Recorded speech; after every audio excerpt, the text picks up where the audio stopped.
اعوذ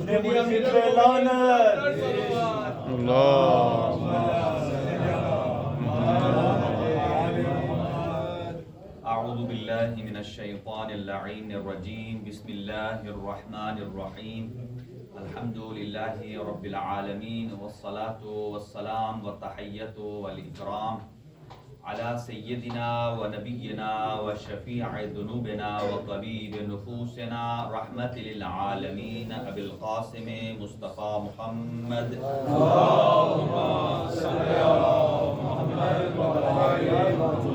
وعلى أهل بيته الطيبين الطاهرين المعصومين المنتخبين المنتجبين لا سيما على بقية الله الأعظم روحي وأرواح العالمين لتراب مقدمه الفداء عجل الله تعالى فرجه الشريف وسهل الله تعالى مخرجه الشريف ولعنة الله على أعدائهم أجمعين من يومنا هذا إلى قيام يوم الدين.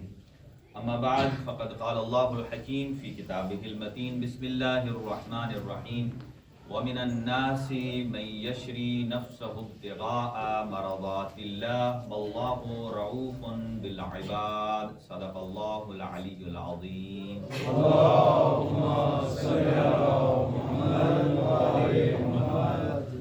دعائے کلمات سے آغاز گفتگو ہے. خداوند لم یزل ولا یزال ہم سب کے صغیرہ کبیرہ گناہ معاف فرمائے اور اس ماہ مبارک کی مقدس ساعتوں میں مقدس گھڑیوں میں ہم سب کو ہماری توفیقات میں اضافہ فرمائے اور اس ماہ مقدس کے فیوز و برکات میں سے ہمیں زیادہ سے زیادہ حصہ عطا فرمائے اور جتنے مومنین نے درخواست دعا کی ہے اللہ ان سب کی دعاؤں کو مستجاب فرمائے.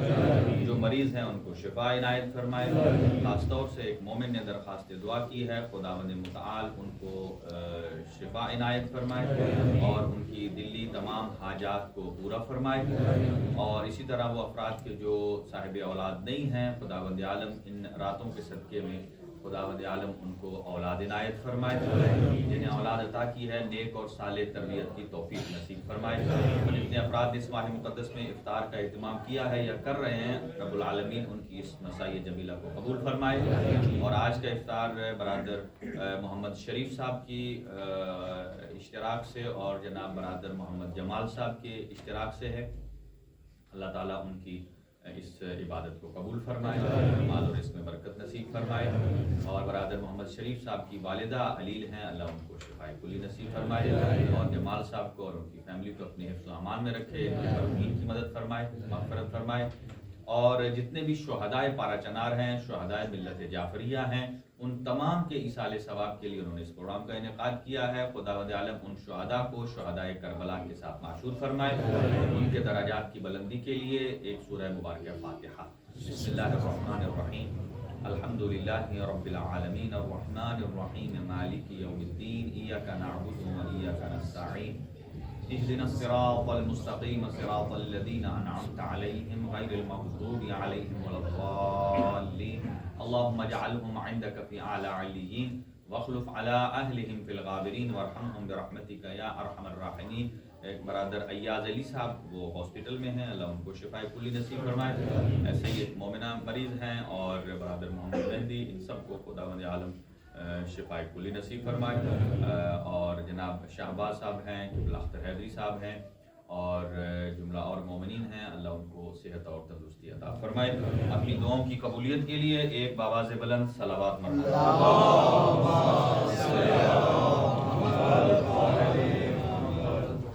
ایک اور مومن نے درخواست سے دعا کی ہے اللہ ان کے معاملات ان کے حق میں تمام فرمائے. اور جتنے بھی ہمارے نوجوان اسٹوڈنٹس ہیں امتحان کے لیے ہیں اللہ انہیں امتحان میں کامیاب و کامران فرمائے. اور کل آپ کی خدمت میں کچھ معروضات عرض کی تھیں اسی سے گزشتہ سے پیوستہ اگر آپ کو یاد ہو ایک تھوڑا سا مرور کر لیتے ہیں اس کو ریوائز کر لیتے ہیں. ارشاد خداوندی ہے سورہ بقرہ میں یہ آیت ہے کہ جو حضرت امیر المؤمنین کی شان میں اتری ہے. چونکہ ہمارے پاس لمیٹڈ وقت ہے آج بھی اور کچھ اسی عنوان پر عرض کریں گے آپ کی خدمت میں اور زیادہ سے زیادہ کوشش کریں گے کہ مصیبت کے جملات آپ کی خدمت میں پیش کر سکیں. وَمِنَ النَّاسِ مَن يَشْرِي نَفْسَهُ ابْتِغَاءَ مَرَضَاتِ اللَّهِ. کہ لوگوں میں سے ایک آدمی ایسا ہے وہ اس روئے کائنات میں صرف ایک ہی ہے اور وہ ابو طالب کا بیٹا ہے، ماشاءاللہ، حضرت امیر المؤمنین کل ایمان صاحب العصر والزمان کے جد امیر المؤمنین ہیں کہ جو شب ہجرت بستر پیغمبر پر سوئے ہیں اور ابتغاء مرضات اللہ، کس لیے سوئے ہیں، اس کے مقصد کیا تھے؟ ایک تو تھا کہ جان پیغمبر کی حفاظت، اور دوسرا ہے رضائے پروردگار کا طلبگار ہونا۔ اب اندازہ لگائیے، ایک علی نے سو کر دو کام بیک وقت کیے ہیں، جان پیغمبر کو بھی محفوظ رکھا ہے اور رضائے پروردگار کو بھی خریدا، یعنی دو کام ایک وقت ہوئے ہیں۔ لوگ یہاں کہتے ہیں کہ ہجرت کے وقت کوئی غار میں تھا اور وہ ڈر گیا، اس کی تسلی کے لیے اللہ نے آیت کو بھیجا جس میں لفظ سکینہ آیا ہے، جو سکون سے نکلا ہے، وہ گھبرائے ہوئے تھے، اللہ نے کہا ذرا صبر کرو۔ یہ جو جملہ ہوتا ہے کسی کو کہ بھائی حوصلہ رکھو، یہ فضیلت نہیں ہوتی۔ کوئی آدمی گھبرایا ہوا ہو نا، کوئی گھبرایا ہوا ہو، آپ اس کی کمر پہ ہاتھ پھیریں اور آپ اسے کہیں بھائی تھوڑا کالم ہو جا، تھوڑا رستے ہو جا، تو یہ آپ کہیں کہ یہ اس کی فضیلت ہے؟ نہیں، فضیلت نہیں ہے، بلکہ یہ اس کے اندر ایک کمی اور کوتاہی کسی صفت میں ہے کہ جس کو آپ شاباش دے کر اس کے حوصلے کو بلند کر رہے ہیں۔ جبکہ یہ آیت جو ہے، یہ آیت مخصوص ہے امیر المؤمنین کے ساتھ، اور دو عناوین پر ہم نے گفتگو کرنی ہے۔ واللہ رعوف بالعباد، کہ اللہ رب العالمین بندوں پر مہربان ہے، رعوف ہے۔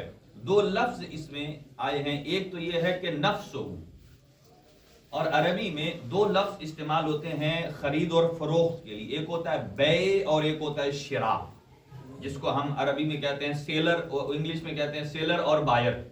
ایک ہوتا ہے بیچنے والا اور ایک ہوتا ہے خریدنے والا۔ اس پر بھی کچھ نکات ہیں، البتہ نتیجے کے بعد عرض کرتا ہوں کہ کون سا نفس ہے؟ کیا امیر المومنین کے علاوہ کوئی اور تھا کہ جو پاک پیغمبر کے بستر پر سو جائے؟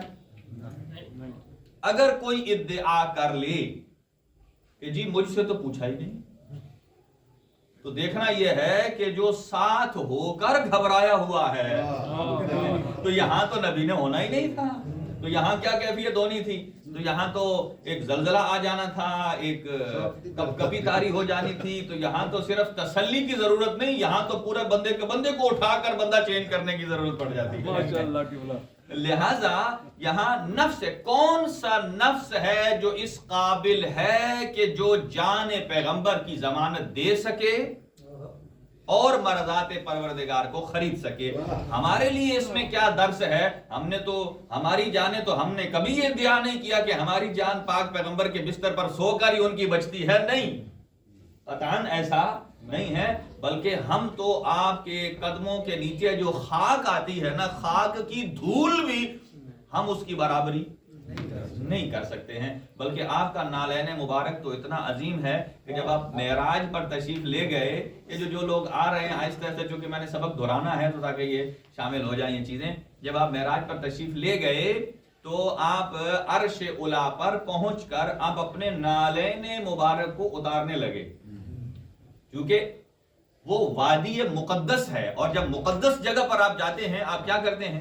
امام بارگاہ ہے، آپ امام بارگاہ میں جوتوں کے ساتھ نہیں آئے، مقدس جگہ ہے، آپ نے جوتے وہاں اتار دیے ہیں۔ جب عرش معلیٰ پر تشریف لے گئے اور وہاں جوتے اتارنے لگے تو رب العالمین کی طرف سے ہاتف غیبی کی آواز آئی کہ اے میرا حبیب، آپ اپنے جوتوں سمیت آ جائیے، جوتوں سمیت آ کر اپنے جوتوں کی گرد سے اس عرش کو مزین کر دیجیے، اس عرش کو خوبصورت بنا دیجیے، اس کے مقام کو بلند کر دیجیے۔ لہذا اسی جوتی کا نقش لے کر لوگ یہاں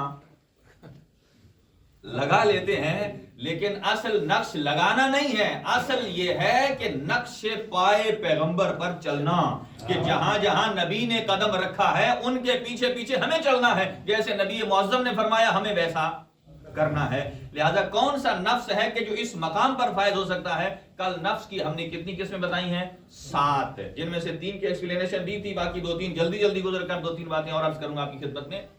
لیکن قرآن مجید نے جو معیار بتایا ہے کہ کس آدمی کی ویلیو کتنی ہے، ہم ویلیو کیا لگاتے ہیں؟ بعض اوقات لوگوں سے مختلف مقامات پر جا کر انٹرویو لگاتے ہیں، آپ ذرا بتائیں کہ آپ اپنے وجود پر کتنا پیسہ لگایا ہوا ہے، مثلا جو آپ نے کپڑے لباس پہنا ہے وہ کتنے کا ہے، جیکٹ اتنے کی ہے، شوز اتنے کا ہے، گھڑی اتنی کی ہے. لوگ بتاتے ہیں کہ مثلا اس وقت $1000 جو ہے وہ میرے بدن کے اوپر لگا ہوا ہے لباس کی شکل میں. لوگ اس طرح پوچھتے ہیں. لیکن اسلام کیا بتاتا ہے؟ کسی آدمی کی ویلیو کیا ان چیزوں سے ہے؟ لباس کے ساتھ ہے؟ نہیں ہے. امام جعفر صادق علیہ السلام آپ ارشاد فرماتے ہیں اکثر الناس قیمتا اکثرهم علما، کہ آدمی لوگوں میں سب سے قیمتی آدمی وہ ہے، وہ نہیں کہ جس نے سب سے قیمتی گھڑی پہنی ہو، سب سے قیمتی لباس پہنا ہو. لوگوں میں سب سے قیمتی آدمی وہ ہے کہ جو لوگوں میں سب سے زیادہ صاحب علم ہو. یہ قیمت ہوتی ہے. اور پھر اس کے اپوزٹ فرمایا اقل الناس قیمتا، کم ترین قیمت والا کون ہے؟ اقلهم علم، جس کا علم تھوڑا ہے. اس کا مطلب یہ ہے کہ انسان کا معیار کیا ہے؟ علم ہے، کہ جس کی وجہ سے وہ بڑا بھی ہوتا ہے اور جس کی وجہ سے چھوٹا بھی ہوتا ہے. اور اسی پر ہم نے کل باتیں عرض کی تھی کہ علم حاصل کرنے کا صرف ایک طریقہ نہیں ہے، بلکہ علم حاصل کرنے کے 3 اور طریقے بھی ہیں. ہم جو علم حاصل کرتے ہیں اسے کہا جاتا ہے سمعی بصری، یعنی دیکھنے پریکٹیکل. جیسے ہمارے اسٹوڈنٹس ہیں جو لیب میں کام کرتے ہیں، ہمارے جتنے بھی آج کل جو یونیورسٹیز میں لیکچرز ہوتے ہیں وہ سمعی بصری ہوتے ہیں، یعنی سننے والے اور دیکھنے والے. کیونکہ جب پروجیکٹر پر ڈسپلے کرتے ہیں ہمارے پروفیسر صاحب تو اس میں ہم ان کی وائس سن بھی رہے ہوتے ہیں، سمعی ہو گیا، بصری ہم اپنی آنکھ سے دیکھ بھی رہے ہیں. تو زیادہ جو پریکٹیکل طریقہ ہے علم حاصل کرنے کا آج کل، وہ صرف ون وے تقریر نہیں ہے بلکہ پریکٹیکلی ہے. اسی لیے ہمارے نوجوان جتنے بھی ہیں پریکٹیکل لیب میں جب جاتے ہیں یا پریکٹیکل لیب میں جاتے ہیں وہ زیادہ ایکسپیرینس ہوتا ہے ان کے لیے بنسبت یہ کہ وہ کسی کے وہ ریکارڈنگ سن لیتے ہیں. تو علم ایک ہے عقل کے ساتھ. ایک کوشچن ہے، ایک ہے دماغ اور ایک ہے اس کے اندر ہمارا نالج، عقل جسے آپ کہتے ہیں. ان دونوں میں سے کون زیادہ وزن والا ہے؟ کس کی قیمت زیادہ ہے؟ عقل کی، یا وہ جو اندر سسٹم ہے کہ جس میں عقل سٹور کرتی ہے؟ دماغ. کس کی قیمت زیادہ ہے؟ شاباش، عقل کی قیمت زیادہ ہے. پھر آپ کہیں گے بھائی عقل تو بیٹھتی ہے جا کر اسی مغز کے اندر جو انسان کی کھوپڑی کے اندر موجود ہے، جو کہ آپ ہر چیز کا ٹرانسپلانٹ کر سکتے ہیں. لیور ٹرانسپلانٹ ہوتا ہے، کڈنی ہوتا ہے، سب کچھ ہوتا ہے. لیکن آپ نے آج تک سنا ہے کہ برین ٹرانسپلانٹ؟ نہیں. کیوں؟ اس لیے کہ اگر ایک آدمی مر گیا ہے اس کا برین نکال کر وہ جو پہلے آدھا پاگل تھا نیم اس کے اندر ڈال دیں تو کیا وہ فریکوینسی اس کی بحال ہو جائے گی؟ نہیں ہوگی. کیوں؟ اس کا مطلب کیا ہے کہ صرف اسی کا کمال نہیں ہے جو اندر، کمال کس کا؟ اگر اس انسان کی ویلیو ہے تو عقل کی وجہ سے ہے، نہ کہ اس اندر دماغ کی وجہ سے. کل میں نے عرض کیا تھا دماغ فزیکل ہوتا ہے اور عقل کیا ہے کہ جو سافٹ ویئر کی شکل میں ہے، وہ آپ کو کہیں اس کا وزن ویٹ محسوس نہیں ہوتا. یہی وجہ ہے، بڑا جملہ عرض کرنے جا رہا ہوں، کہ اللہ رب العالمین نے جتنے احکامات شریعہ ہیں وہ اسی بندے کو دیے ہیں جس کی عقل سلیم ہے. جس کی عقل سالم نہیں ہے اللہ نے اسے نہ نماز کا پوچھا ہے، نہ روزے کا پوچھا ہے، نہ حج کا پوچھا ہے. ہاں، جب اس کا دماغ سالم ہوگا تب اس کے اوپر سارے احکامات. اس کا مطلب یہ ہے کہ جتنا عرصہ مثلا ایک آدمی دیوانہ رہا ہے تو بالآخر وہ ایک دفعہ ٹھیک ہو گیا. اب مجھے بتائیں جتنا عرصہ دیوانہ رہا ہے اس کی نمازیں روزے یہ قضا واجب ہے؟ نہیں. کیوں؟ اس لیے کہ وہ اس وقت کانشیس ہی نہیں تھا، ہوش مند ہی نہیں تھا کہ وہ اللہ کی ذمہ داری کو ادا کرے. ہاں، دوسری بات آپ سنیے، اگر ایک آدمی خود بخود اپنے آپ کو کسی کا نشے کا عادی بن کے، کوئی ٹیبلٹ کھا کے، کوئی انجیکشن لگا کے، اپنے آپ کو مصنوعی بے ہوش کر کے خود اگر ہو جاتا ہے، مثلا 10 دن اپنے آپ کو بے ہوش رکھتا ہے، اب بتائیے اس 10 دنوں کی نماز اس کے اوپر قضا واجب ہے یا نہیں؟ واجب ہے. کیوں؟ اس لیے کہ اللہ نے تو عقل دی ہے.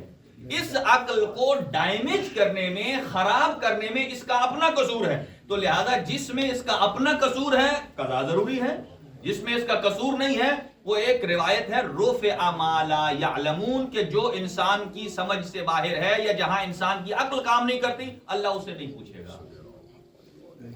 کل قیامت کے دن اللہ انسان سے نہیں پوچھے گا بتا کہ تو نے ایلن ماسک کی طرح کوئی ایکس اسپیس میں کوئی سیٹلائٹ بنائی ہے یا نہیں بنائی. ہاں جی ہم یہ کہہ سکتے ہیں کہ فلاں سیٹلائٹ پر بیٹھ کر ہم وہاں گئے ہیں، لیکن بنانے کا کوشچن ہے، اس لیے کہ ہماری وہ طاقت سے ابھی بالا ہے. اور قرآن فرماتا ہے لا یکلف اللہ نفسا الا وسعها. آ گیا اسی بات پر میں کہ یہاں لفظ نفس استعمال ہوا ہے. اللہ کسی نفس کو اتنی طاقت دیتا، تکلیف دیتا ہی نہیں ہے کہ جس کا وہ متحمل ہی. اب ہمارا یہی کہنا ہے کہ پاک پیغمبر کے بستر پر علی کے علاوہ کوئی سو ہی نہیں سکتا. اچھا اب کوئی ریزن پوچھ سکتا ہے کیوں نہیں سو سکتا؟ اللہ نے اس کو بھی 2 آنکھیں دی، اس کے ہاتھ میں بھی 2 بازو 2 ہاتھ ہیں، اگر تلوار دی جائے تو مار سکتا ہے. لیکن قرآن کیا فرماتا ہے لا یکلف اللہ نفسا الا وسعها، کہ اللہ کسی آدمی کو اتنی تکلیف سے مراد یہ عام تکلیف نہیں جو آپ کسی کو کوئی سوئی چبھا دیں تو اسے تکلیف کہتے ہیں. اس تکلیف کو کہتے ہیں ذمہ داری. کیا کہا جاتا ہے؟ ذمہ داری. اللہ کسی آدمی کو اتنی ہی ذمہ داری دیتا ہے. مثلا جتنے افراد یہاں بیٹھے ہیں اور وہ ابھی آگے جگہ خالی ہے، وہ آگے آ سکتے ہیں. ہم کہیں کہ ان کی تکلیف یہ ہے کہ وہ آپ آگے آ جائیں، اس کا مطلب یہ نہیں ہے کہ آگے آنے سے کوئی تکلیف ہو جائے گی. مراد ان کی ذمہ داری بن جاتی ہے کہ جب پیچھے جگہ پر ہو جائے تو وہ تھوڑا تھوڑا، لہذا آپ اپنی ذمہ داری کو ادا کریں. ایک صلوات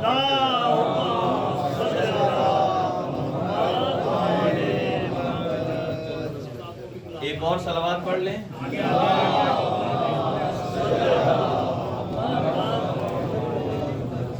عرض کر رہے تھے کہ ہر نفس کو اللہ وہ طاقت، تو نفس کے کتنے مراحل ہیں؟ 7. تو علی کے علاوہ ان 7 مراحل پر کوئی فائز ہی نہیں تھا کہ جو بستر پیغمبر پر سونے کا اہل ہو. اب آ جائیے یہاں، جیسے عرض کیا تھا علم کے مدارج ہیں، جیسے کہ کلاسز ہم پڑھتے ہیں، اوپر جاتے ہیں، الفاظ کی شکل میں علم لیتے ہیں. اور دوسرا یہ جو نفس کے مدارج ہیں، یہ جو اوپر جاتے ہیں، اس کو کہا جاتا ہے اسلامی ٹرم میں تزکیہ. اسے کہا جاتا ہے تزکیہ. یعنی جتنا تزکیہ ہو جائے گا، علم زیادہ ہونے سے آدمی پاک نہیں ہوتا.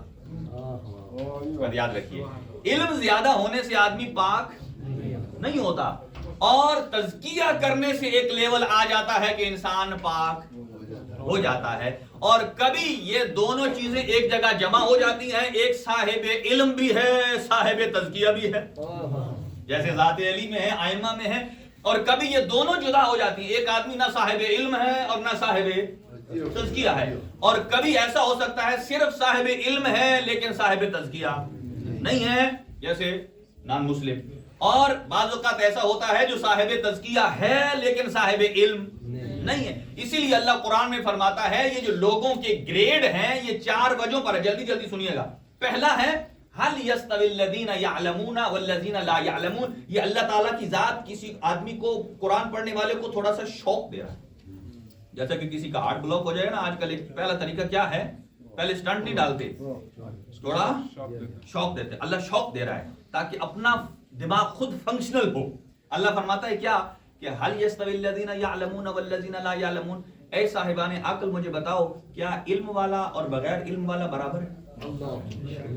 اب اس کا جواب کوئی آدمی کہے نہیں جی اللہ نے تو قرآن میں لکھا ہی نہیں ہے مولا علی.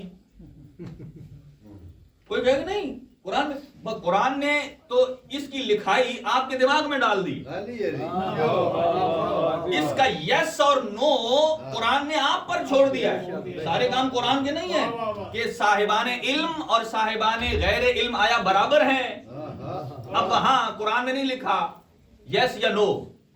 کسی کے نزدیک نو ہے، ہمارے نزدیک یس ہے. علم اور صاحبان علم برابر نہیں ہے. اچھا جب صاحبان علم عالم اور جاہل برابر نہیں ہے، اور جو سلونی کا مالک. اچھا یہاں ایک اور جملہ سن لیجیے کہ جب امیر کائنات کے سر پر ضرب لگی، یہ باتیں میں عام بات نہیں کر رہا ہوں، میں نفس کی طرف جانا چاہتا ہوں. امیر کائنات کے سر پہ جب ضرب لگی نا، اس کے بعد علی نے ایک جملہ فرمایا. 2 صحابیوں کے بارے روایات ہیں. ایک ہے اسبغ بن نباتہ اور ایک ہے حجر ابن ادئی، جن کی کچھ عرصہ پہلے قبر کھودی گئی تھی. اسبغ بن نباتہ کو کہتے ہیں اے اسبغ میرے سر میں کیا ہوا ہے. سنیے گا بات علم کی اور نفس کی جا رہی ہے. کسی ایک جگہ جب دنیا میں کسی کے دماغ پر چوٹ آ جائے، بلندی سے گرے، سر نیچے لگ جائے، دماغ رہے گا، عقل اڑ جائے گی. اسی لیے کہتے ہیں کہ یہ جتنے موبائل ڈیوائسز کمپیوٹر ان کو سنبھال کے رکھیں، گرنے نہ دیں. جیسے ہی ہارڈ ڈرائیو کو تھوڑی چوٹ لگے گی فوراً اس کے اندر سے ڈیٹا ختم ہو جائے گا. کوئی آدمی گرے، اس کی میموری واش ہو جاتی ہے، دماغ پہ چوٹ، سب کچھ بھول جاتا ہے اس کو تھوڑی دیر کے لیے، تو وہ ادھر ادھر ہو جاتا ہے، چکرا جاتا ہے. یا سر ٹکرائے کسی چیز کے ساتھ، یا آپ کی ناک ہی ٹکرائے کسی سے، تھوڑی دیر کے ساتھ آدمی کو 14 ستارے وہ طبق روزن ہو جاتے ہیں، ستارے نظر آنا شروع ہو جاتے ہیں اندر دن میں. ٹھیک ہے، لیکن اب سمجھیے اس جملے کو محسوس کیجئے.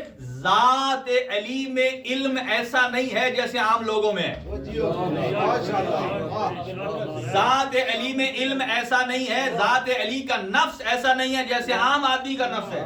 عام آدمی کے دماغ پر چوٹ آئے، برین ہیمریج ہو جائے، اس کا دماغ اڑ جاتا ہے، ڈاکٹر اسے، اور برین ہیمریج کے آپریشن کے بعد پتہ ہے اسے کیا کرتے ہیں، وہ جو ہمارے یہاں بالکل پریپ کلاس یا چھوٹی وہ جو ہمارے یہاں بچے جاتے ہیں نا، اس میں اسکول میں کیا بولتے ہیں اسے، اس میں ان کو پڑھانے کے لیے پتہ ہے وہ چھوٹے چھوٹے ڈاٹس ہوتے ہیں، کہتے ہیں ادھر وہ لکڑی کی ٹکیاں ادھر لے جاؤ، ادھر لے جاؤ. یہ کون سی کلاس کا سبق ہے؟ جب کسی کا برین ہیمریج اس کا آپریٹ کرتے ہیں، اس کے بعد اسے کہتے ہیں یہ لگاؤ. تیرا دماغ دوبارہ اس بچپنے میں چلا گیا ہے جہاں سے تم نے نالج کی ابتدا کی. اب ذات علی کے سر میں ضرب ہے. اسبغ بن نباتہ پوچھتے ہیں، اسی لیے سنیے، یہ جو علم ہے نا، اس علم کا تعلق ہمارے دماغ کے ساتھ ہوتا ہے، اور ذات علی کا تعلق علم کا علی کے نفس کے ساتھ. نفس کے ساتھ آپ جملہ سنیے گا، اور وہ بھی نفس جب آخری کمال تک پہنچ جاتا ہے تب علم اور نفس ایک پیج پر آ جاتے ہیں. سنیے، جب اسبغ بن نباتہ سے پوچھا مولا نے کیا ہوا ہے، ضرب لگی ہے. پھر مولا تھوڑے سے مسکرائے کہ جب سے ضرب لگی ہے، اس ایک موقع پر مولا مسکرائے ہیں ہلکے سے، اور مسکرا فرمایا اسبغ باہر چلو. کہا کون ہے باہر؟ کہا بہت لوگ جمع ہیں. کہا ان لوگوں سے کہہ دو کہ علی کہہ رہے ہیں بعد ضرب جاؤ کہ علی کا پیغام پہنچا دو. علی کہہ رہے سلونی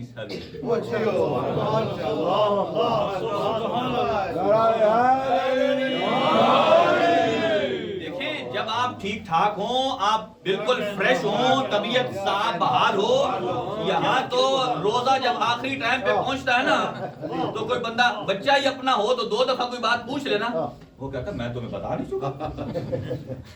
کیونکہ طبیعت ایسی ہوتی ہے نا، بوجھل ہوتی ہے. لیکن جس کے سر میں ضرب لگی ہو، ہم مریض کے پاس عیادت کے لیے جاتے ہیں نا، تو ڈاکٹر بھی یہ کہتے ہیں اس مریض کے پاس یہ ایسا مریض ہے، زیادہ آدمی نہ آئے، وزٹ نہ کریں، تھک جائے گا. لیکن سر میں ضرب ہے، اور ضرب بھی ایسی ضرب ہے کہ اس سے پہلے کہیں نہیں لگی.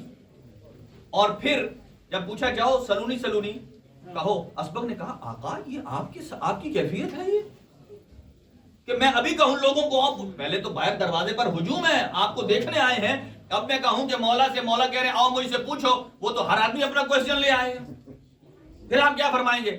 کہا یہاں ایک روایت جو ہے وہ حضرت محمد حنفیہ سے ہے، چونکہ روزے میں ہوں اور اسی لیے وہ روایت پڑھ رہا ہوں کہ جس پر مجھے یقین ہے، اس لیے کہ تھوڑی سی روایت ادھر ادھر ہو گئی تو پھر ہمارا روزہ بھی آخری ٹائم پر جاتا رہے گا.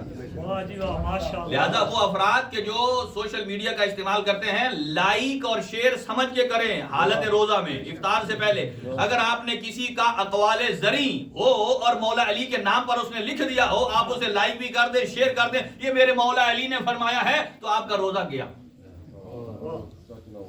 اس کو کیا کہتے ہیں؟ اللہ، رسول، اہل بیت. اسی لیے میں پہلے بھی عرض کرتا ہوں، قرآن اور اہل بیت کا مزاج ایک ہے. قرآن اور اہل بیت کا مزاج جیسے قرآن کو بغیر وضو کے نہیں ٹچ کر سکتے، ایسے اہل بیت کے ناموں کو بھی بغیر وضو کے ٹچ نہیں. جیسے قرآن کی طرف جھوٹی نسبت نہیں دے سکتے کہ اللہ نے یہ فرمایا اور نہ ہو تو آدمی کا اسلام باطل ہو جاتا ہے. یہاں جو اللہ، رسول، اہل بیت، ائمہ خدا کے ساتھ جھوٹی نسبت دیتا ہے، اس کا روزہ باطل ہو جاتا ہے. آئیے اسی مقام پر جو جب سر میں ضرب کہا مولا جی بہت سارے لوگ پوچھیں گے. محمد حنفیہ نے کہا اے بابا اب تو یہ موقع نہیں ہے کہ آپ یہ دعویٰ کریں. اب امیر المومنین نے توجہ رہے میری طرف جو ادھر ادھر دیکھ رہے آنے والوں، کہا کہ اے محمد حنفیہ یہی تو موقع ہے، یہی تو موقع ہے. کہا کیوں؟ کہا لوگوں سے کہو مجھ سے سوال کریں، تاکہ وہ جتنے سوال کریں گے میرے سر میں لگی ہوئی ہے ضرب. اب لوگوں کے ذہن میں اور ایکسپیکٹیشنز ہیں کہ ضرب لگی ہوئی ہے، پتہ نہیں ان کا طبیعت کیسی ہوگی، ذہنی توازن کیسا ہوگا، ذہن کام کر رہا ہے نہیں کر رہا. فرمایا ابھی ان سے کہو مجھ سے پوچھیں، تاکہ جتنے افراد مجھ سے پوچھیں گے اور میں ضربت کے بعد بھی اسی روانی سے جواب دوں گا، اسی انداز سے جواب دوں گا، تاکہ انہیں پتا چلے کہ یہ ضرب علی کے علم میں رکاوٹ نہیں بن سکتی. وہ علی جو ضرب سے پہلے جس روانی سے جواب دیتا تھا، ضرب کے بعد بھی اسی روانی سے جواب دے رہا ہے. جب یہ ضرب علی کی عقل پر حائل نہیں ہوئی تو میں تو محمد مصطفیٰ کا غلام ہوں، تو سرکار پر کیسے ہدیہ نہ سکتا.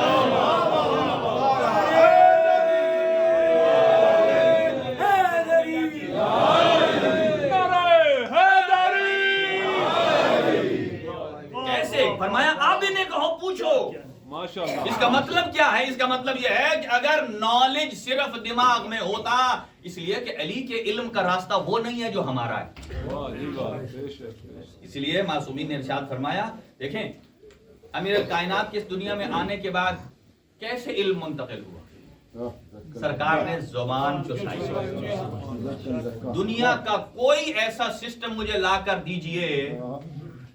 دیکھیں ابھی اتنا وائی فائی سے پہلے ہوتا تھا کہ آپ نے ایک ڈیوائس سے ڈیٹا دوسری میں ٹرانسفر کرنا ہے تو وہ پہلے یہ جو تمام کمپیوٹرز ہیں ان میں جو یو ایس بی پورٹ ہے وہ کتنی پاور کی ہوتی تھی. ہمارے پاس آئی ٹی انجینئر بیٹھے ہیں، وہ 2 پوائنٹ سم تھنگ، پھر اس کے بعد 3.0 کی آ گئی. جیسے جیسے ڈیٹا کی فریکوینسی بڑھتی ہے اتنی پورٹ زیادہ ہیوی چاہیے، اور ڈیٹا جو کیبل ہے وہ بھی ہیوی چاہیے تاکہ ڈیٹا ٹرانسفر ہو سکے. پہلے HD تھا، پھر 4K آ گیا، 6K، 8K. اب وائی فائی سے ٹرانسفر کرتے ہیں. اب آپ کے موبائل میں جو وائی فائی کھینچنے کا سگنل ہے اس کی بھی ایک پاور ہے جو ہر آنے والی ڈیوائس میں اس کو اپ گریڈ کیا جاتا ہے تاکہ یہ سگنل زیادہ کھینچے. مجھے بتائیے کوئی ایسا علم ہے کہ جو لعاب دہن سے منتقل ہو؟ لعاب دہن سے منتقل ہو. اور پھر سرکار دو عالم خود فرماتے ہیں، کہا یا علی اگر تو نے پہلی نگاہ کھول کر اپنی آنکھیں مجھ سے مخصوص کی ہیں تو میں بھی تجھے زبان چسا کر اپنا سارا علم تیری ذات کے ساتھ مخصوص تیری ذات کے ساتھ. تو یہ علم ہے. میں بہت تیزی سے نکل رہا ہوں، وہ مراحل عرض کروں آپ کی خدمت میں کہ کون سا نفس ہے کہ جو پیغمبر کی جگہ پر سو سکتا ہے. جن کو آپ نے ذہن میں رکھا ہوا ان میں سے ایک بھی نہیں. اچھا ان سے زیادہ تو امہات المومنین میں سے ام المومنین حضرت ام حبیبہ بڑی حاذق اور عالمہ تھی. آپ نے یہاں بھی کچھ اور سمجھا ہوا تھا. ام المومنین حضرت ام حبیبہ، جن کی کوئی نیکی بیان نہیں کرتا. وہ کون ہے ام حبیبہ؟ وہ اسی خاندان میں سے ہے جن کو آپ یہاں لٹانا چاہتے ہیں. وہ ابو سفیان ابن حرب کی بیٹی ہے، حاکم شام کی بہن ہے، اور یزید ابن معاویہ ابن ابی سفیان کی پھوپھی ہے. اور بڑا رشتہ ان کو چھوڑ دیجیے، بڑا رشتہ کیا ہے؟ زوجہ پیغمبر، امہات المومنین میں سے ام المومنین ہے. جب ان کا بابا، میں بڑے ادب سے گزر رہا ہوں، ان کا بابا مسلمان فتح مکہ کے بعد آیا کدھر؟ بی بی اپنی بیٹی کے گھر. جیسے ہی فٹافٹ، وہ قبیلے کا سردار تھا، جیسے اس نے وہ مسند دیکھی نا جو مسند رسالت تھی، جلدی سے گئے اس پر میں براجمان ہو جاؤں. بیٹی تھی لیکن یہاں رشتہ کون سا مقدم بی بی نے خود کروایا ہے؟ بیٹی ہونے کا یا زوجہ ہونے کا؟ اگر زوجہ ہونے کو پرائرٹی، بیٹی ہونے کو پرائرٹی دیتی تو کوئی حرکت نہ کرتی، بھائی میرے باپ کی مرضی جہاں بیٹھے. لیکن انہیں زوجیت کا حق ادا کیا ہے. جلدی سے جا کر جو مسند پیغمبر تھی اسے سمیٹ دیا. تاریخ تبری کے الفاظ ہیں. اور جب وہ بیٹھنے لگے تو لپیٹ دیا. آپ اندازہ لگائے کوئی آدمی بیٹھنے لگے اور آگے سے چیئر آپ اٹھا لیں، وہ کیا کہے گا؟ وہ کہے گا لے بھائی تم نے میری بہت بڑی توہین کی ہے. اور باپ بیٹی کو کہہ رہا ہے کہ بھائی اب تو میں مسلمان ہو گیا، اب تو مجھے اس پر بیٹھنے دیجئے. اب بیٹی کا مطمع نظر کیا تھا؟ یہ ہوتا ہے احترام، یہ ہوتا ہے مقام. ابھی مقام شب ہجرت نہیں آیا، مقام پیغمبر تھا. اور کیا فرمایا؟ کہنے لگی کہ جملے یہ ہیں تبری کے، کیف اجعل الرجس علی الطاہر. اور یہ جو صیغہ استعمال کیا یہ مجہول کا عربی ادب جو جانتے ہیں معلوم کا نہیں کیا کہ میں نجاست کو طہارت کے مقام پر کیسے رکھوں. کہا پاک پیغمبر کا مقام اتنا بلند ہے کہ نجاست کو طہارت کے مقام پر رکھا نہیں جا سکتا، رکھا نہیں جا سکتا. اچھا مجھے بتائیے انہوں نے ابو سفیان نے کتنی دیر کے لیے بیٹھا؟ 5-7 منٹ. اس نے کوئی یہ تو نہیں کہا تھا میں مسند پیغمبر پکی لے لیتا ہوں نبوت اور رسالت. تو یہ حضرت ام حبیبہ نے ایک چھوٹا سا ہمیں یہ جو ہے نا شوق دیا ہے کہ اگر کوئی 5-7 منٹ کے لیے بھی عصمت کے بستر پر بیٹھنا چاہے، اگر کوئی 5-7 منٹ کے لیے بھی بستر عصمت پر بیٹھنا چاہے تو وہ اس کے اہل نہیں ہے، چاہے وہ میرا باپ ہی کیوں نہ ہو. اور اگر کوئی پاک پیغمبر کی مسند پر پورا وہ نظام الہیہ اگر کوئی لینا چاہے وہ اس کا اہل نہیں ہو سکتا.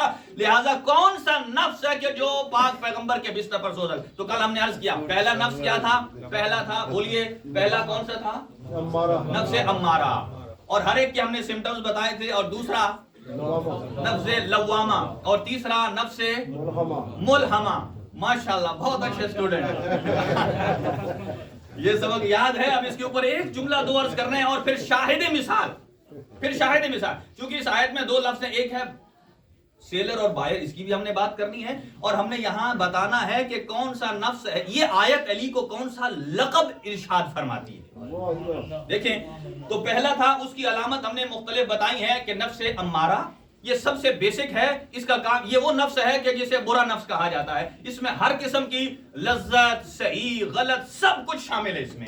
لیکن جب اس میں تھوڑی سی تربیت کی جاتی ہے، اس کو تزکیے پہ لایا جاتا ہے، تو دوسرے پہ آتا ہے نفس لوامہ. نفس لوامہ کے ساتھ کیا ہوتا ہے؟ انسان کے دل میں، دماغ میں، یہاں 2-3 لفظ استعمال کیے گئے، وجدان، ضمیر. یہ الفاظ مختلف ہیں، میں ایک لفظ استعمال کرتا ہوں تاکہ نوجوان کنفیوز نہ ہو جائیں. کہ وہ یہ ہے کہ ایک نقطہ نور کا انسان کے دل میں ایجاد ہوتا ہے. ایک نقطہ نور کا آدمی کے دل میں پیدا ہوتا ہے. اور اس کا فنکشن کیا ہے؟ اس کا فنکشن یہ ہے کہ جب انسان برا کام کرتا ہے وہ اسے ملامت کرتا ہے، وہ اسے ملامت. اس کا کام کیا ہے؟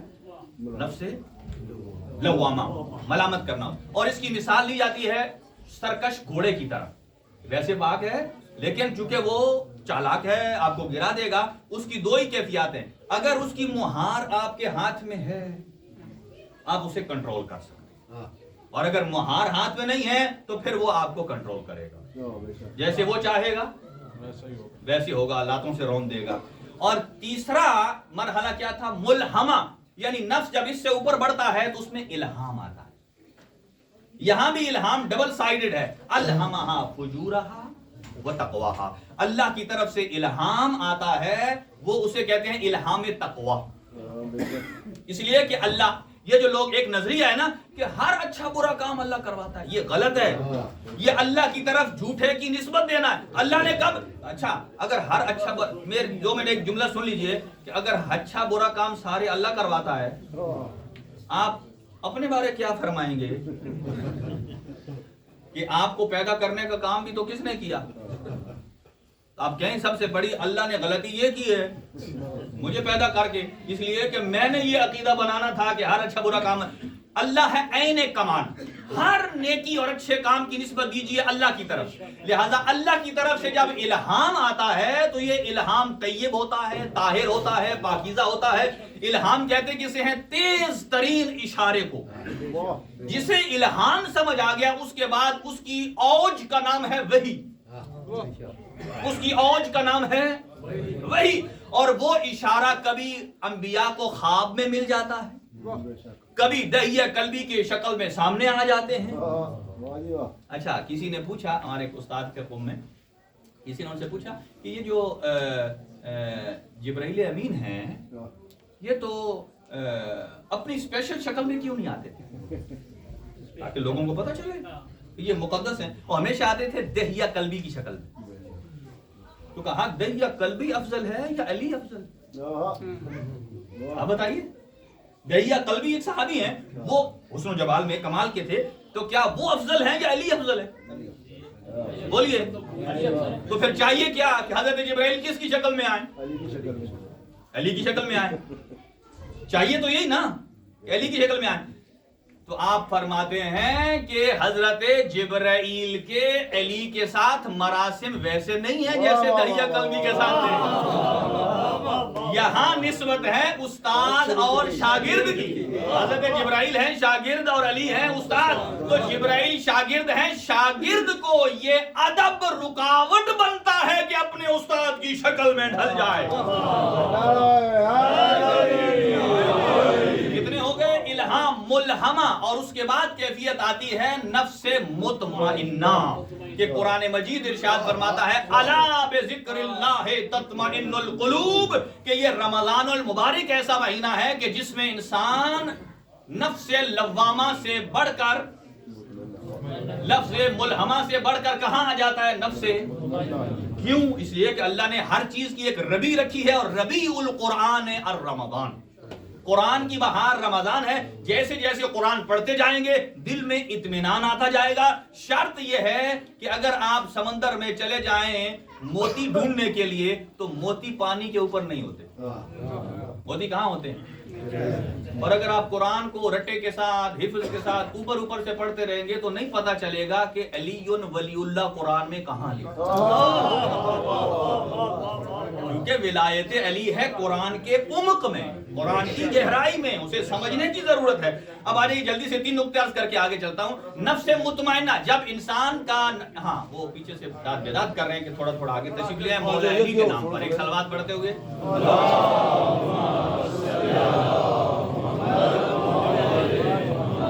ایک اور صلوات پڑھ لیں مل کر.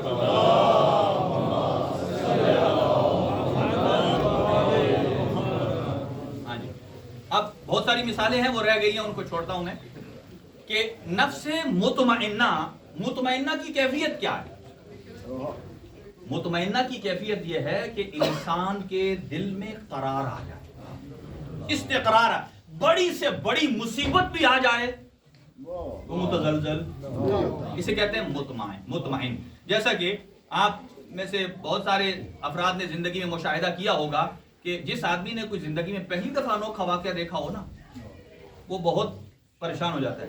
لیکن جو بزرگان ہیں ہمارے بڑے ہیں، وہ اگر کسی کی موت کی بھی خبر سنے نا تو وہ گھبرا، وہ کہتے ہیں پڑھو انا للہ. کیا مطلب؟ وہ کہتے ہیں بھائی موت حق ہے. ٹھیک ہے، اس کے مطلب ان کے نفس میں استقرار ہے. اور یہ بات یاد رکھیے کہ جہاں نفس کی بات آتی ہے وہاں فرق یہ ہے کہ اللہ رب العالمین نے یہ بزرگوں کو ایک نعمت عطا کی ہے کہ جس قوم کے بزرگ سرپرست ہوتے ہیں وہی قوم کامیاب ہوتی ہے. ان کے اندر اطمینان ہوتا ہے. دیکھیں مجھے بتائیے جتنے سولجر آرمی میں انٹر ہوتے ہیں، ریکروٹ ہوتے ہیں، وہ مجھے بتائیے کتنی عمر کے ہوتے ہیں؟ 18 20. اچھا مجھے بتائیے جو بڑے بڑے جنرال ہوتے ہیں وہ کتنی عمر کے ہوتے ہیں؟ تقریباً 50 سے جنگیں لڑ کے ان کو مہارت ہو چکی ہوتی ہے. ٹھیک ہے. ہاں یہ آپ نے دیکھا ہے کہ ایسا آپ نے دیکھا ہوگا کہ مختلف مقامات پر کہ کسی ملک کا کم ترین صدر ہو گیا، وہ بن سکتا ہے، لیکن کم ترین چیف آف آرمی اسٹاف بن جائے. کیوں؟ ریزن کیا ہے اس میں؟ حالانکہ نالج زیادہ ہو، اس کا سب کچھ ٹھیک ہے، اور اس کا جو ایسا سنائپر ہے کہ اس جیسا کوئی دنیا میں نہیں ہے. پھر کیوں نہیں بناتے؟ اس لیے کہ اس کی طبیعت میں اطمینان نہیں ہے. اس کی طبیعت میں وہ 2-4 گول ادھر سے کوئی فائر کرے تو یہ آگے سے فٹافٹ 10 کر دے گا، اور جو اطمینان والا بڑا افسر ہے وہ کہے گا اچھا اسے ابھی آنے دو، اور آنے دو. اس کا مطلب اس کی طبیعت میں جہاں استقرار آتا ہے یہ منزل اور ہوتی ہے. قرآن مجید فرماتا ہے یا ایتھا النفس المطمئنہ، اے نفس مطمئنہ. اور اگلی جملہ، اگلا مرحلہ کیا ہے؟ راضیہ. اور نیکسٹ کیا ہے؟ مرضیہ. راضیہ اسے کہتے ہیں کہ جو اللہ سے راضی. جلدی اب ٹائم تمام ہو گیا. راضیہ, راضی اس میں فاعل کا صیغہ ہے, یعنی جو راضی ہونے والا ہو. کس سے راضی؟ اللہ سے. اللہ نے بہت کچھ دیا, میں بہت خوش ہوں, میں راضی ہوں, راضی. اور مرضیہ کسے کہتے ہیں؟ یہ مفعول کا صیغہ ہے. اس کا مطلب یہ نہیں ہے کہ بندہ راضی ہے, اس کا مقام یہ ہے کہ یہ وہ نفس ہے جس کے لیے بندے کا ادعا کافی نہیں ہے, خود ذات کردگار کہتی ہے کہ میں اس سے راضی ہوں. ذات کردگار کہتی ہے کہ میں اس سے راضی ہوں. اس کا مطلب یہ ہے کہ جو رضایت کی منزل پر ہے, امام حسین میں, مولا علی میں, یہ دونوں صفتیں ہیں, راضیہ بھی ہیں, مرضیہ بھی ہیں. یہ اپنے خدا سے راضی ہیں اور ان کا خدا ان سے راضی ہے. اب اگلی بات آ جائیے, جلدی جلدی عرض کر رہا ہوں, 3-4 جملے سنیے اور نتیجہ یہ ہے. آیت میں اللہ نے فرمایا وَمِنَ النَّاسِ مَن یشری, لوگوں میں ایک آدمی ایسا ہے کہ جس نے بیچا. یہ کیا ہو رہا ہے؟ بزنس ہو رہا ہے. کیا ہو رہا ہے؟ بزنس ہو رہا ہے. اچھا, بزنس کون کر رہا ہے؟ پارٹنر کون ہے؟ ایک طرف خدا اور ایک طرف علی. تھوڑی دیر کے لیے ذرا جا کے, ایک طرف خدا ہے اور ایک طرف علی ہے. اچھا, میں آپ کو مثال, میری یہ ابا ہے, ایگزامپل دیتا ہوں کہ یہ ابا ہے. یہ ہر لا ہے, ہر چیز بزنس میں, کہ یہ میں جب خریدتا ہوں, مثلا یہ 100 یورو کی ہے, تو میں جس مغازہ سے لیتا ہوں 100 یورو اس کو دیتا ہوں اور ابا لے لیتا ہوں. اچھا, میرے 100 یورو دینے سے پہلے اس پر ملکیت کس کی تھی؟ لیکن یہ 2 جمع 2 باتیں ہیں نا. اب اس میں کون سی گہرائی میں جاؤں؟ یہ کس کی تھی؟ دکاندار کی ملکیت تھی, اور 100 یورو میری. اور جب میں نے اسے خرید لیا, ایگریمنٹ ہے, ٹھیک ہے, خرید لیا, اور اسے کہتے ہیں عقد. جتنی بھی چیزیں ڈبل سائیڈڈ ہوتے ہیں انہیں کہتے ہیں عقد, اور جو 1 سائیڈڈ ہوتی ہے اسے کہتے ہیں ایقاع. اسے بولا جاتا ہے جیسے وقف ہوتا ہے, 1 سائیڈ ایقاع. اچھا, میں نے 100 دیا, ابا لے لی. اب جیسے میں نے یہ لے لی, ہمارا ایگریمنٹ ہو گیا, میں راضی, وہ راضی. جب اس ایگریمنٹ کے بعد اب یہ 100 یورو میری ملکیت سے نکل گئی اور اس کی ملکیت میں چلا گیا, اور یہ ابا اس کی ملکیت سے نکل گئی اور میری ملکیت میں آ گئی. اب یہ بات سمجھ آ گئی.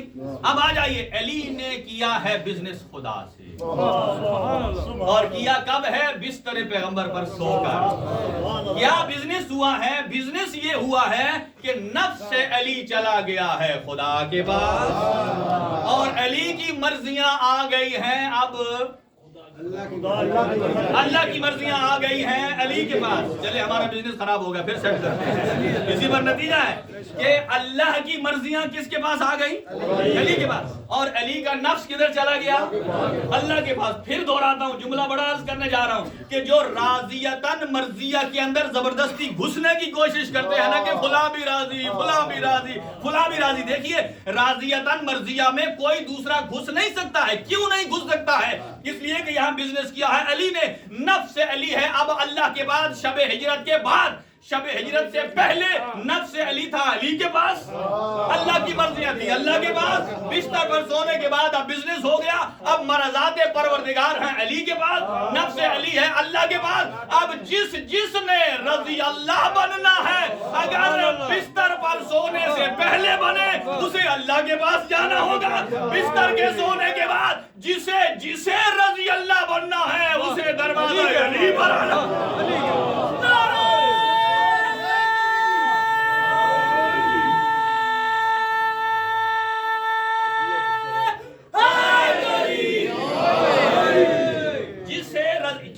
کیوں میں نے کہا؟ اس لیے کہ اب اللہ کی مرضات کس کے پاس ہیں؟ اسی لیے روایت میں ہے کہ نبی نے فرمایا جس پر علی راضی, اور دوسرے الفاظ میں بھی ہے جس نے علی کو راضی کیا اس نے مجھے راضی کیا, جس نے مجھے راضی کیا اس نے. اس کا مطلب یہ ہے, اب یہ نہیں کہہ سکتے کہ علی کی مرضات صرف علی کی مرضات ہیں, لیکن ان کے اندر در پردہ مزیت پروردگار موجود ہے. اب سنیے کہ جس نے شب ہجرت کے بعد رضی اللہ یا رضا کی منزل پر آنا ہے, تو اسے دروازہ علی پر آنا ہوگا. اب سنیے, اب جو علی سے بیعت کا طلبگار ہے, بیعت ہوتا ہے اپنے نفس کو جھکا دینا, جو علی سے بیعت مانگ رہا ہے, اگر شب ہجرت سے پہلے مانگتا تو حق تھا کہ علی سے مانگے، شب ہجرت کے بعد اگر علی سے بیعت مانگنا ہے تو جائے عرش پر، اس لیے کہ نفس علی کا مالک کون ہے؟ اللہ۔ اب یہ آیت ایک اور چیز بھی بتاتی ہے، جلدی جلدی سنیے، یہ بائے اور شیعہ ہیں، باتوں سے باتیں نکلی ہیں، یہ بات میں یہاں چھوڑ نہیں رہا آدھے میں، اس لیے باقی باتیں کل کنٹینیو کریں گے، اور بھی ہیں۔ جب آپ، یہ ہماری مقاصد کی کتاب ہے فقہ کی، یہ وہ باتیں میں عرض کر رہا ہوں کہ جو مراجع درس اجتہاد میں بیان کرتے ہیں، درس اجتہاد میں بیان کرتے ہیں۔ اندازہ لگائی درس اجتہاد کی بات کتنی گہرائی میں جا کر ولایت علی کو اٹھاتی ہے، کتنی گہرائی میں جا کر سنیے گا کہ جب بھی یہ مقاصد کا اسلام کا اصول ہے کہ جب بھی آپ کسی دکان سے کچھ خریدنے جائیں تو جو بیچنے والا ہوتا ہے، اس کا ہمارے یورپ میں بھی اپلائی ہوتا ہے کہ وہ جو سیلر ہے وہ سے کہے گا بھائی اسے صحیح کر کے چیک کر دو، پھر کل نہ کہنا اس میں فلاں ڈیفیکٹ تھا، یہ خرابی تھی۔ اور اس کا اپلائی کیسے ہوتا ہے؟ جیسے آپ آن لائن بائنگ کرتے ہیں تو اس میں کتنے دن دیتے ہیں آپ کو؟ یہاں سو پلاس اگر جاتے ہیں تو 14 2 ہفتے دیتے ہیں، بعض اوقات 1 مہینہ تک دیتے ہیں۔ کس لیے دیتے ہیں؟ اس لیے کہ اگر آپ کو پسند نہ آئے، لیکن اگر وہ ٹائم فریم گزر جائے تو پھر اب سودا پکا ہو، اب سودا پکا، بھلے جیسا بھی ہے۔ اب یہاں جو بیع و شراء ہو رہی ہے، ایک طرف رب العالمین ہے، اچھا یہاں ہم کہتے ہیں کسی اپنی پروڈکٹ دیکھ لو اس میں کوئی خرابی نہ نکل آئے۔ اب جب علی نے سودا کیا اللہ سے، سبحان اللہ، اب نہ اللہ نے مال چیک کیا اور نہ علی نے مارالات کو چیک کیا۔ کیوں؟ پیمانہ دیکھیے، خداوند عالم کون ہے؟ اللہ قرآن مجید میں ارشاد فرماتا ہے هو يعلم خائنۃ الاعین وما تخفی الصدور، میرا اللہ وہ ہے کہ جو صرف ظاہری چیزوں کو نہیں دیکھتا، ہماری آنکھ کی کجی سے بھی واقف ہے، جو ہم ترچھی کر کے آنکھ دیکھتے ہیں نا، ہماری آنکھ کی کجی سے بھی واقف ہے، اور ہمارے دل میں اٹھنے والے احساسات کو بھی جانتا ہے۔ جب وہ اللہ اتنا جانتا ہے تو یہاں مال چیک نہیں کیا۔ اور علی کون ہے؟ علی نے بھی نہیں کیا، اس لیے کہ علی خود عین اللہ ہے۔ یہ بات آپ ہلکی لے گئے ہیں جو اونچی لینے والی، عین اللہ ہے کہ علی اللہ کی آنکھ ہے، تو علی اللہ کی آنکھ ہے، تو لہذا سودا دیکھا بھالا ہے، کوئی دیکھنے کی کوئی مزید پریشانی کی ضرورت نہیں ہے۔ اس کا مطلب ہے اس سودے کے بعد نفس خدا، یہاں تو لوگ علی کے ناموں سے پریشان ہوتے ہیں، علی عین اللہ، اذن اللہ، لسان اللہ، وجہ اللہ۔ آج یہ آیت ایک اور لقب دے رہی ہے، علی نفس اللہ، علی نفس اللہ، علی اللہ کا نفس ہے۔ اللہ کا نفس بھائی کس معنی؟ الذات توحید کو بیان کرنے والا۔ یہاں کوئی یہ نہ سمجھے کہ اللہ تعالیٰ کا کوئی جسم ہوتا ہے، اس کا وجود ہوتا ہے، اس کا نفس علی ہے، جیسے کئی لوگ کہتے ہیں۔ یہاں یہی ہے نا کہ جیسے کہتے ہیں ید اللہ، اسی لیے میں نے کل بھی عرض کیا، کسی بندے نے لکھا خالق کائنات کا ماتم، اسے خالق کیسے کہتے ہیں؟ خالق کائنات کا ماتم، اس کا مطلب ہے جس کائنات کا خالق مر گیا، یعنی خالق کے مرنے پر ہمیں ایسا خالق کبھی منظور نہیں ہے کہ جو مر جائے اور پھر باقی جو ہے نا وہ اس کی مخلوق اس پہ ماتم کرے اور کیا نوحہ پڑے کہ ہمارا خدا مارا گیا، ہمارا خدا مارا گیا۔ عجیب جملے، استغفر اللہ۔ لہذا یہ آیت ایک لقب دیتی ہے نفس اللہ۔ اب اس کی ڈیٹیل کل عرض کروں گا باقی، اور لیکن وقت بہت تیزی سے چلا گیا ہے، چونکہ ماتم کے لیے پرسہ بھی وقت درکار ہے اس کے لیے۔ لیکن آج کی یہ جو رات ہے علی و بطول کی یتیمی کی رات، آج آپ جو وقت سے پہلے یہاں آئے ہیں، آپ کی قوت ایمانی ہے جو آپ کو گھر سے اٹھا کر صفِ عزائے امیر المومنین میں۔ آج حسنین کی یتیمی کی رات، آج امیر المومنین اس دنیا سے جا رہے ہیں۔ اچھا مجھے اتنا بتائیے، یہ نماز، روزہ، حج، زکوٰۃ، یہ سب کیا ہے؟ یہ دین کا حصہ ہے، اور اس دین کو کس نے بچایا؟ اس دین پر اگر خرچ ہوا ہے نا تو علی اور اولاد علی۔ دین نے اپنی بقا کے لیے جو جو طلب کیا علی اور اولاد علی دیتے گئے۔ بلکہ یوں کہوں، جملہ سمجھیے گا، جس علی کی ولایت کے بغیر دین مکمل نہیں ہوتا، جس علی کی ولایت کے بغیر پاک پیغمبر کی سید الانبیاء کی رسالت تمام نہیں ہوتی، وہ علی 3 دن سے بستر پر تھا. اجرکم علی اللہ، 3 دن سے بستر پر تھا. دعا کرو اللہ نہ کرے کوئی غریب ہو جائے.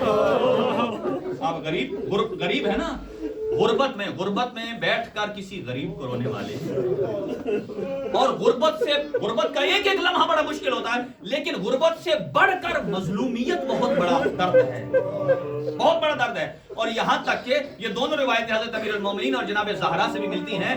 جناب زہرا بھی فرماتی تھی، علی بھی فرماتے تھے اللہم اجل وفاتی، اے اللہ جلد موت دے دے. اب لوگوں کی منافقت برداشت نہیں ہوتی. اب سنیے، اب جو مولا علی کی زیارت کو جاتے ہیں، پہلا جملہ السلام علیکہ یا اول المظلوم، سب سے بڑا مظلوم. اب سنیے 3-4 مظلومیت کی باتیں، میں آگے پھر آؤں اصل مقصد پر کہ علی کتنا بڑا مظلوم ہے کہ پاک پیغمبر کے بعد 30 سال علی نے کس مظلومیت سے گزارے. پاک پیغمبر کا جنازہ تنہا پڑ رہا، یہ علی کی مظلومیت ہے. زہرا کو کئی گھنٹے بابا کے دربار میں کھڑا رہنا پڑا، یہ علی کی مظلومیت ہے. حسنین کی گواہی کو جھٹلایا گیا، یہ علی کی مظلومیت ہے. زہرا کا پہلو شکستہ ہوا، یہ علی کی مظلومیت ہے. علی کے دروازے پر آگ لگائی گئی، یہ علی کی مظلومیت ہے. حضرت محسن کا شہید ہونا، یہ علی کی مظلومیت ہے. اور اس سے بڑی مظلومیت یہ ہے، اب مجھے نہیں معلوم کس کے دل کے اندر ذرا کلیجے، جس کا جو دل ہے وہ گوشت کا دل ہے. سنیے، وہ علی جو ایک رات میں 2000 سجدے ادا کیا کرتے تھے، یعنی 1000 رکعت پڑھتے تھے، 2000 سجدے ادا کیا کرتے تھے. اور بڑی مظلومیت یہ ہے، 2001 رات میں سجدے ادا کرنے والا علی، جب 19 رمضان کو سر میں ضرب لگی نا، اور جب یہ خبر شام میں پہنچی تو لوگ حیران ہو کر پوچھتے تھے کیا علی بھی مسجد میں جایا کرتے تھے؟ اجرکم علی اللہ، یہ بڑی مظلومیت ہے نا علی کی. اب ایک اور جملہ سنیے، میں کہوں گا ایک اے مولا آپ بڑے مظلوم ہیں، آپ کی زیارت نامہ میں ہے کہ آپ بڑے مظلوم ہیں، لیکن میں کہوں گا مولا آپ سے بڑا مظلوم کربلا کا شہید ہے. میں کہوں گا آقا جب تک امام حسین کے بدن میں رمق رہی ہے نا، یہ مظلومیت علی سنیے، جب تک حسین کے بدن میں رمق تھی نا، تب تک کسی شامی کی جرت نہ ہوئی کہ وہ سید زادیوں کے خیمے کی طرف جا سکے. ایک کیفیت یہ آئے کہ حسین زیر ذوالجناح سے ڈھل چکے ہیں، خاک کربلا پر موجود ہیں. فوج اشقیاء نے کہا، کوئی کہتا ہے حسین شہید ہو گئے ہیں، کوئی کہتا ہے نہیں. ایک ظالم نے کہا نہیں، میں جانتا ہوں حسین بڑا غیور ہے، اب میں بتاتا ہوں کہ حسین زندہ ہے یا شہید ہو گئے. ایک نے آواز دی کہ 11 نیزہ بردار اپنے ہاتھوں میں نیزہ لے کر، آگ لے کر خیام حسینی کی طرف بڑھی ہے. ابھی جب یہ کانوں میں الفاظ پڑے، حسین کوہنیوں کے بال اٹھے اور اٹھ کر کہتے حل مرزا بن یزب عن حرم رسول اللہ، ہے کوئی جو ان آقازادیوں کے پردے کو بچائے. میں کہوں گا آقا جب تک حسین زندہ رہے کوئی خیام میں نہیں گیا. علی کی مظلومیت، علی گھر میں موجود ہے، دشمن دروازے پر لکڑیاں لے کر اجرکم علی اللہ. جب علی کو ضرب لگی نا عزادارو، ٹھہر ٹھہر کر سنیے گا، بس تو آپ یوں سمجھیے کہ آپ نفسانی طور پر، روحانی طور پر نجف میں بیٹھے ہیں. اپنے آقا آپ کس کو پرسہ دینا ہے؟ حسنین کو پرسہ دیجئے، بی بی زینب و کلثوم کو پرسہ دیجئے. جب آقا کو سر پہ ضرب لگی نا، اسبغ بن نباتہ کہتا ہے مولا امام حسن نے کہا واپس چلے جائیے. میں نے کہا آقا مجھے ایک مرتبہ میرے آقا کی چہرے کی زیارت کرا دیجئے. اسبغ کہتا ہے میں جب گیا تو حکیم نے میرے مولا کے ماتھے پر ایک پٹی باندھ دی تھی جو سبز رنگ کی تھی، اور وہ کہتا ہے اسبغ کہ پٹی بھی سبز تھی، لیکن اب مجھ سے یہ فیصلہ نہیں ہو رہا تھا کہ چہرے کا رنگ زیادہ سبز ہے سیاہ پٹی کا کلر زیادہ سبز ہے. اور جب آئے نا, اور ایک روایت ہے حجر ابن ادئی کی, اور مولانا فرماتے ہیں اے حجر تو میری پرواہ نہ کر, تو اپنا خیال کر. ایک وقت وہ آئے گا کہ جب تجھے زبردستی اور ظلم اور بربریت سے مارا جائے گا, میرے خلاف اظہار بیزاری کو کہا جائے گا. کہا آقا یہ ممکن نہیں ہے. کہا میں جان تو دے سکتا ہوں. اجرکم علی اللہ. نفسیاتی جملہ. ابھی آپ نماز پڑھیں گے نا, نماز پڑھیں, دعا کریں اللہ سب کو صحت اور تندرستی دے. سب کھڑے ہو کر نماز پڑھتے ہیں نا. یہ جو رمضان 21 رمضان کی شب کی مغربین کی نماز ہے نا, یہ میرے مولا علی نے کھڑے ہو کر نہیں پڑھی. علی نے بیٹھ کر. دیکھیں جب آپ بیٹھ کر نماز کا تصور آتا ہے نا, ہم جب دیکھتے ہیں نا, تو ہم اگر اہل بیت کی سیرت کو دیکھنا ہے تو ہم نے اپنے گھروں پر اپلائی نہیں کرنا ہے. ہم نے دیکھنا ہے اہل بیت کیسے کرتے ہیں. جب زندان شام میں ایک مرتبہ امام سجاد نے دیکھا کہ پھوپھی زینب بیٹھ کر نماز پڑھ رہی ہے, کہا اے پھوپھی اماں یہ کیا ہو گیا, یہ قیامت صغریٰ آ گئی ہے کہ آپ بیٹھ کر نماز پڑھنے لگی, حالانکہ وہ نافلہ تھی. اس کا مطلب یہ ہے کہ اگر کوئی بیٹھ کر اہل بیت نماز پڑھے تو یہ قیامت صغریٰ سے کم نہیں ہے. علی بستر پر ہیں. ایک مرتبہ فرمایا بیٹا حسن, اب یہ وصیتیں شروع ہونے لگی ہیں. توجہ نیاز حسین میری طرف رہے. ایک مرتبہ کہا بیٹا حسن تمام گھر والوں کو بلائیے, میرے گرد جمع کریے. اب علی بستر پر ہیں اور امام نے بلایا. 18 بیٹے ہیں, بیٹیاں ہیں, فیملی کے باقی افراد ہیں. تاریخ میں ہے 35 افراد جمع ہوئے اور امام حسن مجتبی, اور ایک غوغا بلند ہو گیا.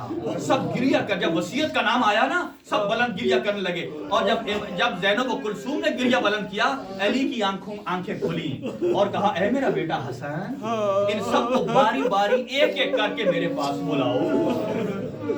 ایک طرف امام حسن کو کھڑا کیا, ایک ایک بیٹے کا ہاتھ لیتے امام حسن کے ہاتھ میں دیتے.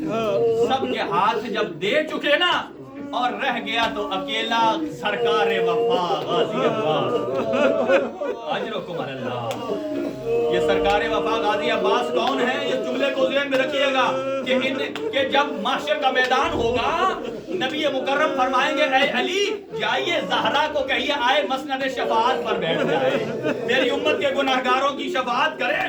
کہا اچھا, اور پھر فرمائیں گے کہ رسول خدا اے علی زہرا سے پوچھو آج میری امت کی بخشش کے لیے کوئی سامان بھی لائی ہے؟ بی بی فرمائیں گے ہاں میرے پاس سامان ہے اور وہ اتنا قیمتی ہے کہ پوری امت بخشی جا سکتی ہے.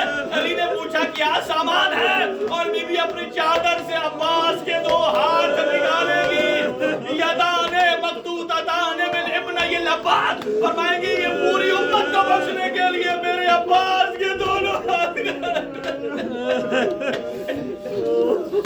اکیلے عباس رہ گئے اور کہا اب میرا بیٹا حسن آپ ادھر ہو جائیے, اب آ جا میرا کربلا کا شہید. بلایا حسین کو, عباس کا ہاتھ دیا حسین کے ہاتھ میں. اب جب کمرے کے ایک کونے سے گریہ کی آواز بلند ہوئی اور فرمایا اے میرا بیٹا حسن ابھی تو میں زندہ ہوں, ابھی کون گریہ کر رہا ہے؟ بی بی زینب نے فرمایا میری اماں ام البنین ہے. عباس بلایا, کہا میرے عباس میں کوئی کمی, کوئی کوتاہی, کوئی کسر باقی ہے؟ فرمایا ایسا نہیں ہے ام البنین, ہاں میں نہیں ہوں گا, آپ ہوگی دیکھ لینا, اللہ نے مجھے عباس دیا ہی حسین کے لیے ہے. اجرکم علی اللہ. عزیزانو کچھ وصیتیں عمومی تھی, کچھ اہل بیت کو وصیتیں کی. جب یہ وصیتیں تمام ہو گئی نا, اب آخری وصیت سنیے. امام حسین کو مظلوم کربلا کو ایک مرتبہ حضرت امیر نے بلایا اور کہا اے میرا بیٹا کربلا کا شہید میرے پاس آئیے, اور اتنا جھکایا, اتنا جھکیے, اپنا کان میرے منہ کے قریب کیجئے. اب اس وصیت کا ایک جملہ جو کہا اور وصیت تمام ہو گئی. اب اہل خانہ پوچھتے تھے مظلوم کربلا سے یہ کون سی وصیت ہے جو سب کو علل اعلان کی ہے, آپ کو الگ سے بتائیے, ہمیں بتائیے. مولا فرماتے تھے یہ میرے بابا کا راز ہے. اور جب 20 سال گزرے اور جب کربلا میں رخصت آخر کو آیا نا کربلا کا لال, ایک کیفیت کیا ہے, ہونٹ کٹے ہوئے ہیں, داڑھی ریش سے خضاب ہے, چھاتی پر خون ہے, دامن پر خون لگا ہوا ہے. ایک مرتبہ جب خیام میں آئے نا اور کہا اے میری ماں جائی ذرا اپنے بازوؤں سے لباس الٹو. امام یوں بیٹھے جیسے تشہد میں